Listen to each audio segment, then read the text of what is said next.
to another video. It's Katie, and in this video I'm going to share with you how to celebrate May Day, how to make a May Day basket, and how to celebrate it. May Day is something that I grew up celebrating with my grandma, which I'll tell you more about as we go through this video. But let's get started. Here's what you need to make a May Day basket. So first of all, you need a basket, and you can have like a traditional looking basket. I got all of my baskets at Hobby Lobby. Now, like I said, this is inspired by my grandma Wilkin. She was born on May 1st. She was a May Day baby, and she loves celebrating it, and she taught me how to celebrate it. So this brings back just really sweet memories. My grandma is my inspiration. She is the reason I'm a teacher. She taught me how to read, and she was a teacher, and she loved to bake, and I love to watch her bake anyway, and just taught me so much, and I just admire her so much. And so this video is in honor of my grandma Wilkin. Okay, so just all sorts of baskets. You can pull what you have from around your house. If this was my grandma doing this, she lived in the era of baskets back in the day. Like, they just had baskets all the time, and so she would have just found something in her house. But yeah, I picked these up at Hobby Lobby, and my family has done like May Day, like in commemorative of her, like took baskets to people, and we used like crates. My sister actually built them. This one she did not build. This one's from Hobby Lobby. But anyway, whatever container you have, whether it's a basket, something around your house, whatever is great. Next essential piece of a May Day basket is something sweet. Now, in this video, I'm gonna show you 3 really fun ideas. So I came up with these cake jars. Now, this is nothing new, but I came up with some pretty smart shortcuts, I think, and some pretty flavorful options. So I'll roll that footage in a moment, but the flavors that I came up with were a strawberry pecan crumble cake jar, and then a blueberry lemon cake jar, and then a cherry almond cake jar.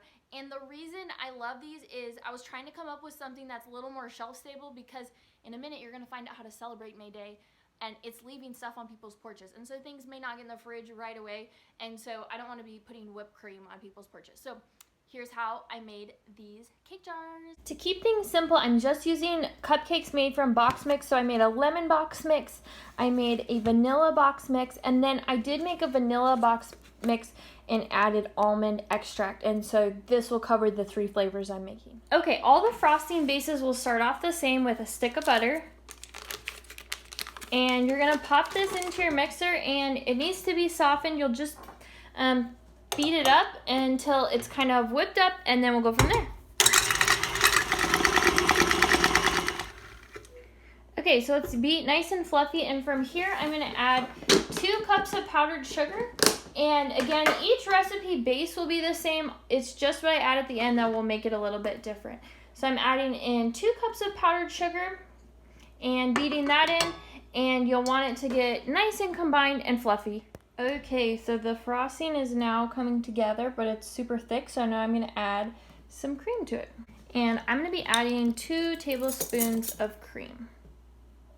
And you could use milk. I can see that the frosting's really nice right now. I am going to add in my flavoring. So for the vanilla frosting, I am adding in vanilla and beating till it's nice and fluffy. If your frosting seems too thick, feel free to add a splash of cream, whether that's a teaspoon or a half tablespoon or so, to loosen it up. It doesn't have to be super thick. To the almond frosting, add almond extract. And to the lemon variation, I'm adding the zest of 1 lemon. I am adding lemon extract. And I'm also going to add some yellow food coloring. This is optional, but I do like it because it kind of lets you know that that frosting is going to be a lemon. I'm now transferring this into a piping bag. I'm using a 1M tip and just a disposable piping bag. I've folded it down so there's about 4 or 5 inches here at the top. And I'm just going to take a spatula and fill this up.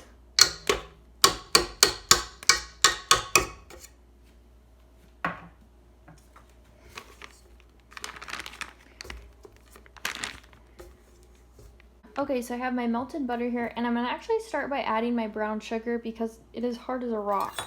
So I'm actually gonna add that in and use this butter to kind of make it malleable again before I add the rest of the ingredients. Obviously, if your brown sugar is normal, you won't have to do this. Okay, brown sugar is in the butter now, so I'm going to add flour, and I'm going to add pecans, and I'm going to add oatmeal. And that's it. I'm just going to mix it up, and it'll come together into a really nice looking crumble.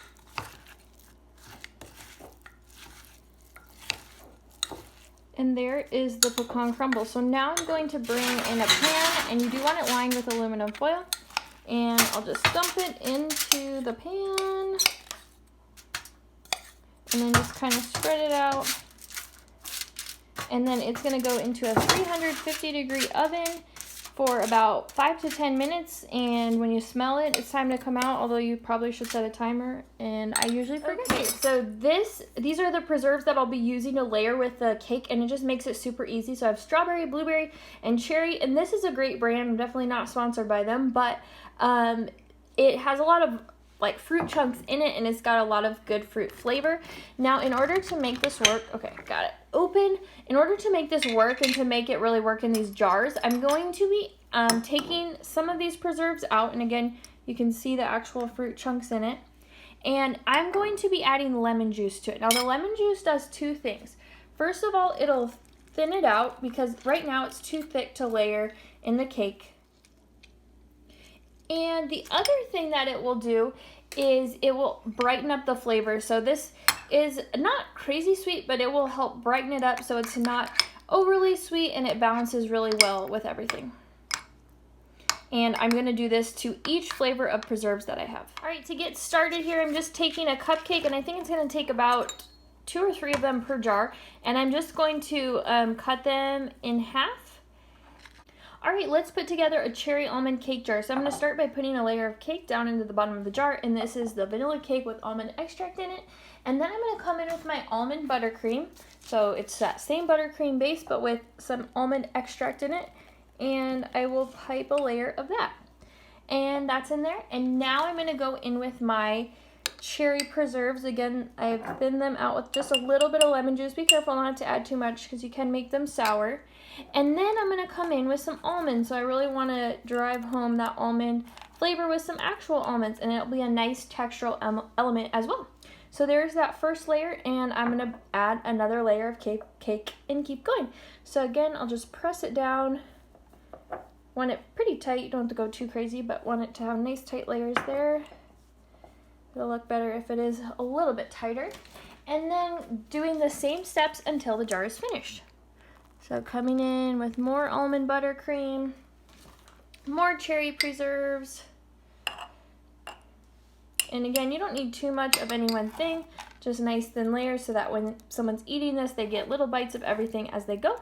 And we'll add one last cake layer. So for these jars, they're 8-ounce jars, and I am fitting in 1.5 cupcakes, just for your reference. And then I'll finish up with a layer of the almond buttercream to kind of seal it up. And then I'll add just a bit of preserves. I'm just about out of room to add a lid here. And then I'll add some almonds to top it off, so when someone opens this, they know what to expect. And there is the cherry almond bar. Okay, on to make the lemon blueberry flavor. So starting to drop some of the lemon cake in the bottom of the jar. And then I'm coming in with my lemon buttercream. Remember, we added some lemon zest, some lemon flavoring, and that will be that. And then I'm gonna come in with my blueberry preserves. And again, they're thinned out there, so they're not too thick. They're just nice, easy to put in there. And I'm ready for my next layer of cake. And I'm gonna come in with this layer here and give it a good push without being crazy, but it does need a little bit of a push down. And then coming in, and I'll let you see that. Looks good so far. And then coming in with another layer of the buttercream, just kind of sealing each layer. And then coming back in with my preserves. I really do love this lemon blueberry combination, super yummy, and you really get a lemon punch with the cake and the frosting and all that. Okay, and then one last layer of cake to wrap it up, giving that a little push, and then coming in with some buttercream to seal it up. And then just a touch of preserves. Again, I just like people to know what they're getting into when they open it up. Obviously, they can see it from the side still, but you know. Anyway, and that is the lemon blueberry variation. Okay, and time for the strawberry crumble variation. So drop in a layer of just the plain vanilla cake, and then I'm going to come in with the vanilla buttercream. And this is where things get interesting. So first of all, I'm going to come in with my strawberry preserves. Super yummy. And you guys, this is not strawberry jelly, okay? It's so different and it's so yummy. Okay. Anyway, got a layer of that in. And now here's really where the magic happens.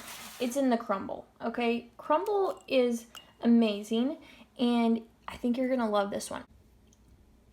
Okay, and before I add my next cake layer, since it's kind of just this dry crumble on top and I will just be hitting the cake, I will add just a little dab of frosting there to kind of seal it up. And then I'll press my cake layer down, give it a good push because that crumble's kind of holding open a lot of space there. And then again with the buttercream and the preserves and the crumble, you know the drill.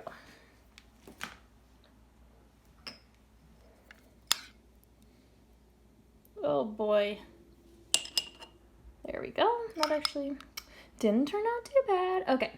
And then this particular jar had some thick slices of cake, so I think it's only going to fit 2. Not that it really matters. And again, it has all this good crumble, so that crumble is kind of taking up space.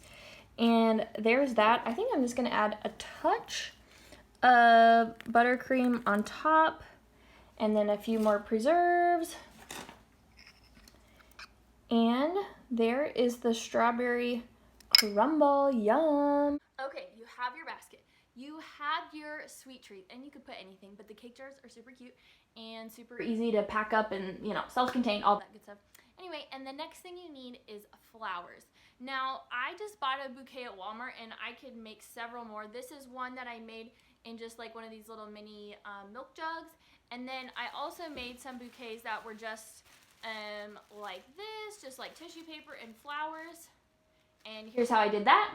Okay, so you know that this is not a craft channel, but I am going to show you just how I did my flowers. So I have just a few stems of tulips here, and I took one of these cellophane bags, so it is like got a bottom to it, and then I just took, what are these called, twisty ties, and just twisty tied that around the tulips just to kind of keep them damp. And you could put like a damp paper towel in there.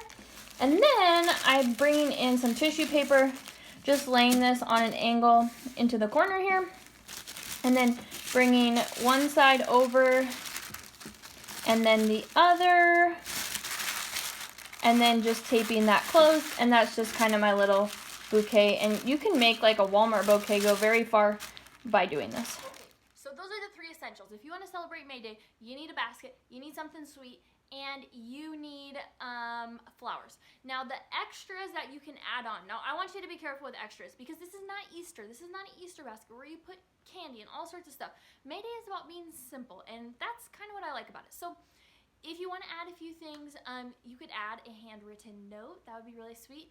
And you can do it whether you do it so they know it's from you or whether it's anonymous, whatever you choose to do.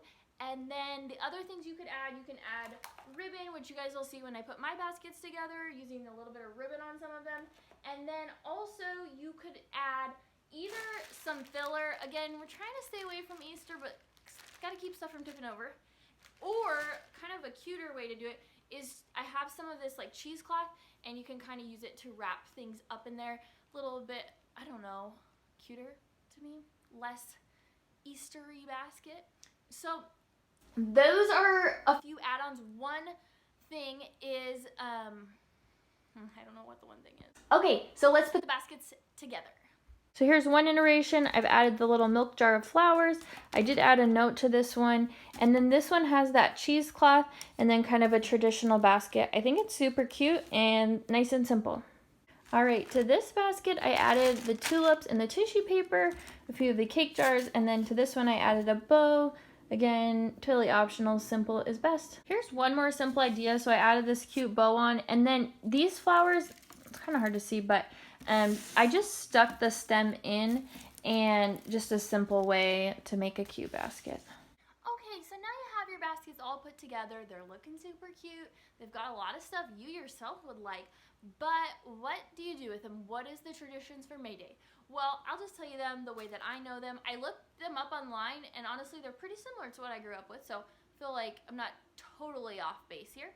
So the way it works is on May 1st, you make up May Day baskets, and you go to whoever's home you'd like to do. Now, if you do this at work or school, obviously you're gonna have to adapt it. But you knock, and you can just knock, or you can say something. So this is kind of like a ding dong ditch situation, but nicer. So you're gonna run up, place the basket, knock, run away. Tradition says, and my grandma told me this, so it's got to be true, if they catch you, they get to kiss you. That's the tradition. I didn't come up with it. That's just what she said. So yeah, growing up, living on a ranch in the middle of nowhere, I would just do this to my mom, and my grandma would help me like make the basket. So there wasn't a lot going on there. But it would be fun if people took this May Day tradition everywhere. I feel like May Day is a really under-celebrated holiday, and it's fun. It's simple. May Day is about simplicity, just putting a smile on people's face. I'm all for celebrating things, and that's what this channel is all about, celebrating anything that we can find, and May Day is an excellent one. So I hope you found this video helpful.